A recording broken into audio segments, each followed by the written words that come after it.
শেষ দিনে খুলনার জোড়াগেট কোরবানির পশুর হাটে ক্রেতা ও বিক্রেতাদের মিশ্র প্রতিক্রিয়ার মধ্যে ধীর গতিতে চলছে পশু কেনাবেচা। খুলনার কেসিসির জোড়াগেট পশুর হাট থেকে বিস্তারিত জানিয়েছেন প্রতিনিধি পলাশ চন্দ্র ঢালী।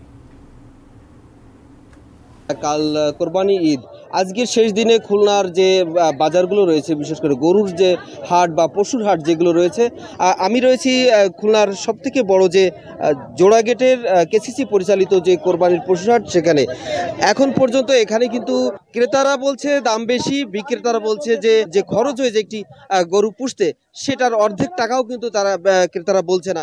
সেক্ষেত্রে কিন্তু বিক্রেতাদের কিন্তু প্রচুর পরিমাণ অভিযোগ রয়েছে। তো ছোট যে গরু সেগুলো কিন্তু তুলনামূলক বেশি বিক্রি হচ্ছে, কিন্তু বড় যে গরুগুলো রয়েছে, যে গরুগুলোর দাম 3 লাখ 4 লাখ বা তার বেশি, সেসব গরুগুলো কিন্তু অবিক্রি রয়ে গেছে এখনো পর্যন্ত।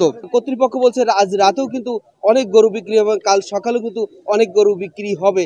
এই ছিল আমার কাছে এখন পর্যন্ত সর্বশেষ তথ্য পশুর হাট থেকে। ধন্যবাদ।